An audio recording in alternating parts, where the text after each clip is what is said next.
Vamos lá, pessoal, seguinte. Você sabe que o Renan falou da esposa do Lula, né? Como que ele ousou falar da primeira-dama Janja, que queria cargos, que quer viajar pra lá e pra cá, que quer fazer um monte de coisa. Quem falou que ele poderia falar? E aí a Janja fez o seguinte, ela resolveu fazer uma carta repudiando as falas do Renan Santos. Vamos fazer o seguinte, em vez da gente ver a reportagem, a gente pode ler a carta? Pode, né? Eu tenho ela aqui, eu vou ler ela pra você. Ixi, Maria, dá pra pôr na tela? Eu vou mandar pra você põe na tela. Tá bom. Vamos lá, ó. Pior que é longa a carta dela, né? Tem mais de uma página, ó. Vou mandar para Andreas. Eu vou começar lendo aqui, ó. Vamos lá. Diante do episódio ocorrido no debate presidencial, promovido pela TV Bandeirantes na noite deste domingo, manifesto repúdio às falas do candidato Renan Santos. Situações como essa não podem ser normalizadas. Qual situação, Janja? Qual situação? Uma pessoa pública falar de outra pessoa pública politicamente exposta. Você não pode falar de você. Ó, eu não li, eu juro pra vocês que eu não li a carta. Vamos ver se ela vai usar o fato dela ser mulher pra isso não poder, para você não poder fazer uma crítica a ela. Vamos lá. O candidato atacou de forma pessoal e depreciativa uma mulher que não é candidata, não estava presente para se defender e não tinha qualquer relação com o tema em discussão. Mentira! Deixa eu te falar, Janja, a senhora é a primeira-dama do Brasil e a senhora não é uma primeira-dama discreta. Você é uma primeira-dama que gasta nosso dinheiro, você é a primeira-dama que se posiciona onde não deveria e você é a esposa de um candidato que deveria estar lá no debate, tá? E digo mais...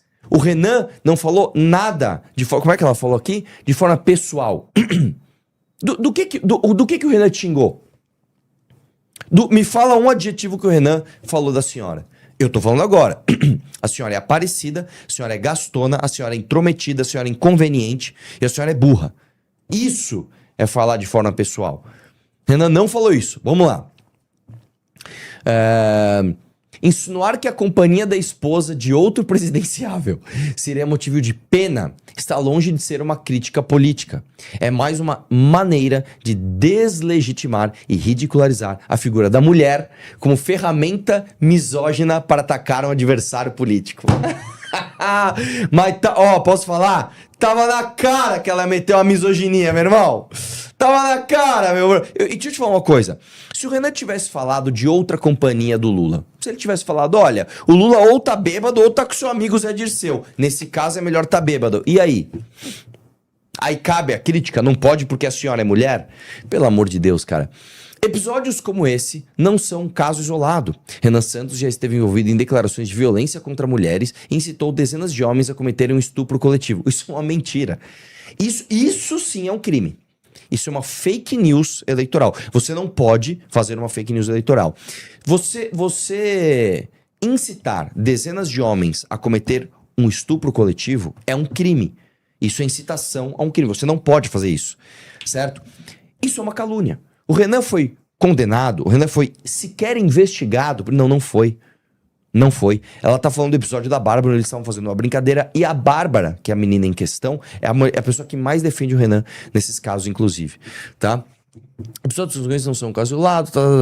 É possível visualizar um padrão de falas que normalizam o desrespeito às mulheres. Nós, mulheres, sabemos o quanto precisamos lutar para sermos ouvidas sem sermos interrompidas, desqualificadas ou atacadas. Por isso, faz necessário repreender, deixa eu ver o que ele falou no outro trecho aqui, imediatamente atos como esses que depreciam nossas existências. Debate político é ou deveria ser um lugar para apresentar propostas, confrontar ideias e discutir projetos para o nosso país. Não há lugar para expor, debochar ou intimidar uma mulher, principalmente uma que nem candidata é. Janja Lula da Silva. Deixa eu te falar uma coisa, ô Janja. A senhora não é candidata, sabe por quê? Porque o seu marido não deixa. Porque a tua vontade é ser candidata, mas mais do que isso, a sua vontade é ter cargo. A tua vontade é ter cargo. Digo mais, a gente pode falar da Janja, mesmo que ela não fosse esposa do Lula, sabe por quê? Ela já foi, socióloga da Itaipu. Nós já pagamos o salário da Janja muito antes dela sequer oficializar, vamos chamar assim, né? Oficializar a sua relação com Lula. Porque antes dessa oficialização, será que existia alguma coisa? Né? Porque coincidentemente, não sei se você sabe, a Janja se tornou socióloga da Itaipu. Olha que importante. Socióloga da Itaipu, tá? Quando? Justo quando o Lula ganha a eleição e entra e assume o governo em 2003. Aí o governo sai da presidência da República, curiosamente a Janja sai da Itaipu. Mas que coincidência, não? Mas que coisa louca, não? São essas coincidências da vida, não é mesmo? Unicef, presta atenção. Renan Santos não aborda a violência contra crianças no seu plano. Meu Deus do céu, cara. Eu vou falar uma coisa, eu vou me juntar à crítica da Unicef. Tá? Eu não vi no plano de governo do Renan. Vamos fazer uma dura crítica aqui. Vamos fazer uma dura crítica. Eu não vi no plano de governo do Renan. Sabe o que eu não vi? Eu não vi uma política para acabar com a violência contra os anões no Brasil. Eu não vi. Alguém viu? Eu não vi. Eu também não vi, tá? No plano de governo do Renan, um projeto específico para acabar com a violência contra os asiáticos aqui no Brasil. Você viu isso? Eu não vi. Eu acho que tá faltando. Eu não vi também no plano de governo do Renan uma proposta específica pra gente acabar com a violência contra as pessoas que levam seus filhos no parque, por exemplo, né? Eu vou te falar uma coisa, Unicef. A coisa mais ridícula que existe no Brasil, aqui na política, é como a gente trata, diminui minha voz aqui na caixa, a gente trata a política como uma série de sinalizações setoriais. Né? Então, peraí, eu não vi uma proposta pro motorista de aplicativo, hein? Ou eu não vi uma proposta pro entregador de iFood. Ou eu não vi uma proposta para os enfermeiros. Deixa eu falar uma coisa, cara. Quando o Renan faz um plano de governo, onde ele fala em enrijecimento penal, em acabar, em criar uma guerra, né? Aliás, não é nem criar uma guerra, porque a guerra já existe, em assumir a guerra que já existe contra o crime organizado, tá? E desincentivar, inclusive, o crime desorganizado, através do fim da impunidade. Quando a gente fala disso, sabe o que a gente está falando? De beneficiar todas as pessoas, de todas as idades, de todos os gêneros, de todos os pesos, de todas as alturas, de todas as cores de pele. Você entendeu? Quando a gente fala de reformas fiscais que vão colocar a economia do país em ordem, você está falando de beneficiar a população inteira. Não importa se você é engenheiro, se você é padeiro, se você é lixeiro, se você é médico, não importa. A questão é que aqui no Brasil, quando você faz uma análise social do Brasil, né, quando você faz uma análise não, quando você lê as grandes análises sociais sobre o que nós somos enquanto povo, e eu sempre cito esse livro aqui, quando você fala de Sérgio Buarque de Holanda, Raízes do Brasil, ele cita lá do início do Brasil, a gente nasceu patrimonialista, cara. A gente nasceu o homem cordial, não no sentido da cordialidade para com o próximo, no sentido daquela cordialidade forçada de você usar a coisa pública ou para benefício próprio ou para benefícios dos seus. E quando você faz uma política setorizada, você basicamente chega para um setor e fala assim, você é um dos meus. Isso não tem que ser assim. A gente tem que entender o Brasil como um todo, assim, nós temos que ter proposta para todo mundo, aspas, levar vantagem. Entendeu? Esse é o grande problema do Brasil. A gente tá sempre procurando uma vantagem setorial. Não, porque eu sou, cara, um cara de 1,70 m, 72 quilos, que faço live ao meio-dia. Eu preciso de uma proposta para mim específica. Não, você não precisa de uma proposta para você. Você precisa estar num ambiente melhor, cara. E aí, na falta de profundidade, né? Eu duvido que vocês sequer leram o plano de governo. Vocês devem ter colocado no MA e falado, tem proposta específica para criança? Não, então vamos criticar isso. Aí vocês fazem isso para aparecer. Puta coisa ridícula, cara. Puta coisa ridícula. Hipocrisia. Renan Santos agora copia os discursos de Jair. Vamos ver, vai lá. Do Flávio. Eu vou colocar o discurso do Renan aqui para que você possa acompanhar. E é óbvio, você que nos acompanha sabe quem é Chico Linguiça, né? O Renan Santos, meio metro de altura lá do MBL. Mas se coloque no lugar de quem não sabe quem é ele e escute isso aqui. Agradeço a contribuição do Cury sobre o tema. O tema é muito importante. Eu não sou psicólogo, não sou especialista no tema, mas eu sou um brasileiro indignado que nos últimos 12 anos enfrentou a roubalheira desse canalha do Lula, desse cara aqui. Esse cara que não tem coragem de vir a público falar por que no governo dele as pessoas não estão conseguindo comer mais. Falar por que na porcaria do governo dele a insegurança pública está aumentando. Por que na porcaria do governo dele... Quem é que falou canalhas pela primeira vez? Bolsonaro. Canalha! Pausa, não é possível! Não é possível. Mano, o cara escreve um livro de mais de 400 páginas de propostas. O cara cria uma revista que sai uma edição nova, tá? Acho que são 2 edições por mês, com as mais variadas capas, falando de tudo, do Centrão, do Alexandre de Moraes, do STF, da esquerda, da hipocrisia do Bolsonaro. O cara tá derrubando o PT desde lá do impeachment da Dilma. Aí, não, copiou, hein? Copiou. Quem é que falou canalhas a primeira vez?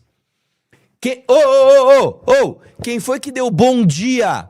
Hein? Quem foi que deu bom dia primeiro? Pelo amor de Deus, velho. Mano, assim, os caras já foram assim, mano, vamos só sinalizar pra retardado. Porque é isso, meu irmão. Falando, não, tá copiando. É verdade. Como acabou a narrativa de vocês, né, de que o Renan, né, estaria fazendo campanha pro Lula? Aí tem que falar que não, quem falou canalhas a primeira vez? Meu Deus do céu, cara, dá play aí, deixa eu ver. Canalhas. O Jair. O MBL dizia que o Jair era extremista. Que mentira, pausa. Isso é mentira. A gente nunca falou. Ah, o Jair é canalha, é extremista demais, ele xinga o PT de canalha. Cara, de onde você tirou isso, cara? Antes do Jair Bolsonaro aparecer, o Kim Kataguiri, parecendo um refugiado do Vietnã, já tava marchando na rua, xingando a Dilma de tudo que era nome, xingando o Lula de tudo que era nome. Nós fizemos as primeiras manifestações pro Lula ser preso, cara. Que merda você tá falando, velho? Vai lá, deixa eu ver o resto. Estão roubando todo o vocabulário. Vai ouvir. Mais pessoas estão perdendo a esperança de empreender. Falar por que na porcaria do governo dele, o Brasil se tornou um ser submisso na política internacional, tendo que pedir pinico para a China ou para os Estados Unidos na hora de fazer negócio. O que eu aviso para esse eleitor é dramático. Tirando um pedaço dele, que é aquele eleitor que está no Bolsa Família, que ainda acredita que o Lula é a única fonte de comida dele, de maneira errônea, o eleitor... Veja que tudo é calculado aqui. Ele ameniza o discurso pro Bolsa Família, tá? Para poder alcançar o voto desse pessoal e... que apoia esse cara... Pausa, cara, não, mano, sabe o que me impressiona? Que ele faz cara de sério. O Alan dos Santos, ele tá assim, ó. Estou fazendo uma grande análise aqui. Eu tô fazendo uma puta análise. Ele ameniza aqui, nesse momento, o tom para o Bolsa Família. Meu irmão, o Renan foi o único que bateu de frente com o Bolsa Família. Enquanto o lixo do teu candidato tá falando que vai aumentar o programa Bolsa Família, que vai dar Bolsa Família até pra quem conseguir emprego. O Renan é o único que tá falando, não, nós temos que acabar com o Bolsa Família. Não, né? Acabar com o programa todo, mas acabar com essa fraude, com isso tudo. E criou um programa para que se você foi oferecido ao emprego e você não quis ir trabalhar, você vai perder o teu benefício. Mas o Renan é o único que tá falando de desvincular o BPC do salário mínimo. Meu irmão, assim, onde vocês vão, cara? Eu vou te falar. O cara, pra ele acreditar no bolsonarismo hoje, ele não pode ver nada além daquilo. Esse cara, ele tem que colocar aqui como é o nome daquele? É cabresto que chama aquele negócio que coloca no cavalo? Tem que colocar aquele bagulho. Ó, você está autorizado a assistir Alan dos Santos, Kim Paim, Nicolas nem mais, né? Nem é mais autorizado. Sei lá, Blog do Lisboa, você tá autorizado a ouvir esses caras. Você não pode nem ouvir outra coisa. Porque senão você vai ver que o cara tá só falando merda. Só falando besteira. Não, o Renan não ataca o Lula. Aí você vai no debate e o Renan chama o Lula de ladrão. Não, ele tá copiando. Cara, assim, você tem que ser muito, mas muito fraco pra você ouvir esses caras. Deixa eu ver o restinho. Canalha, tá rifando o nosso futuro e eu não quero o voto dele. Obrigado. Agradeço a contribuição do... Esse discurso todo era o discurso de Jair Messias Bolsonaro. Eu acompanhei tudo de perto. Tá? Tudo. Desde 2015.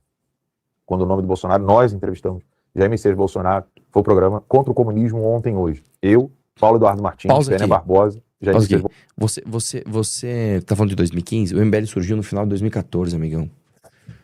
Com esse discurso. Olha o lixo que você tá falando. Continua aí. Bolsonaro e professor Olavo de Carvalho. Eu assisti, hein? Eu assisti. Muito bom. Então, assim, desde aquela época, nós acompanhamos de perto tudo o que o Bolsonaro estava falando. Todas as palavras, os adjetivos, a abordagem, tudo o que o Renan Santos está fazendo é copiar Jair Messias Bolsonaro. E ele dizia que Bolsonaro era extremista exatamente por isso. Eles entenderam. O Flávio tem que botar o pau na mesa e falar quem é que conversa com Bukele? Quem é que conversa com Trump? Quem é que conversa com Milei? Quem é que vai colocar o PCC no seu devido lugar no Brasil? Não é esse garoto, do Renan Santos. Que não é garoto, né? É um homem que nunca trabalhou na vida. Então, assim, isso precisa ficar registrado. A equipe do Flávio tem que acordar. Tem que acordar. Eu já tô adorando o Flávio Bolsonaro fazer live, porque você percebe que isso aí já é uma decisão dele, de fazer a live tradicional de quinta-feira, que não é desses marqueteiros, porque marqueteiro ia falar, não, live não tem script, isso é perigoso, né? Sobre essa questão do Renan tá roubando o discurso do Flávio, eu vou colocar o discurso do Renan aqui, para que você possa acompanhar. E, que análise, hein, Alan Santos? Que análise, amigo, que análise. Vamos lá, próximo. Isso aqui, meu irmão, ó, esse vídeo do Meirelles, cara, vai bater 700 mil curtidas. Mas é assim, é o que qualquer pessoa com 2 neurônios pensa. E depois disso nós vamos reagir a Gustavo Lázaro e Caio Coppola. Até o Meirelles, que, meu irmão, é um humorista gênio, tá? Meirelles gênio. Até o Meirelles captou, né, o que tá acontecendo na cabeça das pessoas. E fez esse vídeo e logo em seguida a gente vai ouvir os dois. Vai lá, dá play. Isso, volta do começo agora, pausa. Isso. Vamos lá. O horário eleitoral é obrigatório. O voto é obrigatório. Vamos lá. O horário eleitoral é obrigatório. O voto é obrigatório. Pagar imposto é obrigatório. Agora, sabe o que não é obrigatório? Ir pro debate. Tipo o Congresso. De vez em quando falta. Mas tá pra baixar, votar em pauta importante? Não precisa. Mas usar fundo eleitoral para fazer pagode, para se promover? Obrigatório. Porra, se o candidato não vai a um debate, ele já devia ser desclassificado da disputa. Ou pelo menos uma multa, sei lá, não foi na Band. 5 dias sem Instagram. Tem que ter alguma coisa, não é possível. Vocês querem que o povo decida como? Através de meme, de dancinha no TikTok? Porque é estratégia para não perder voto. Então você tá me dizendo que sempre quando você é questionado, você não tem capacidade de falar algo útil, que as pessoas vão perceber que você é um imbecil despreparado? É isso que eu entendo. Então daqui a pouco teremos o presidente que não discursa na ONU porque vai que é cancelado. Aí tá tendo guerra, o presidente não vai se pronunciar. Não. Pra não perder popularidade, ele achou melhor esperar um pouquinho. É isso aí. Ele só vai falar se o presidente da Bolívia também falar. Assim como o voto é obrigatório, o debate também devia ser. Até porque o povo brasileiro merece a única diversão que a política pode oferecer. Que é vocês todos se matando aí. Ó. Ele falou, não, mas o presidente não vai se posicionar. Cara, eu vou te falar. Hoje, nós estamos caminhando para isso. Os políticos mais votados do Brasil são aqueles que não se posicionam de acordo com o que o tema merece ou que a situação merece. Eles se posicionam de acordo com o que os likes do Instagram estão pedindo para eles se posicionarem. É isso. Hoje, no Brasil, funciona assim. Você tem as figuras políticas se posicionando de acordo com aquilo que o hype manda. Então, o Nicolas vai se posicionar a favor do quê? A favor do Poço do Rodo? Vai dar hype? Então ele vai lá no comentário do Poço do Rodo e fala assim, mandou bem. Porra, que mais? O que tá dando bom agora? O Lula! Agora o Lula! Não, nós vamos retomar os territórios de vocês. Agora! Em 2026, depois de 2 décadas de governo de PT, agora o cara vem falar de retomar território? Foi contra todas as operações do Rio de Janeiro, que foi atrás dos bandidos. Agora esse cara tá falando assim. Cara, e o Jair? E o Jair? Fala que vacina vai virar jacaré aí, pô. Pelo amor de Deus, cara, vamos lá? Se você tem vontade de montar um canal de cortes para ajudar a divulgar as ideias do MBL e da missão, eu tenho um treinamento 100% focado mostrando como você pode sair do zero sem saber nada de edição, thumbnail, até você monetizar um canal de cortes e além de estar ajudando no projeto, também ser remunerado por isso. No mês de maio, por exemplo, o canal Inevitável Cortes faturou mais de 30 mil reais apenas de AdSense. O Felino Missionário e o Missão Avança, ambos fizeram mais de 1 milhão de visualizações e faturaram acima dos 14 mil reais. E se isso te interessou de alguma maneira, é só clicar no primeiro link da descrição desse vídeo, ou então ler o QR Code que tá aparecendo aqui no meio da sua tela agora, onde eu vou te explicar de maneira mais detalhada como você pode começar o seu próprio canal de cortes.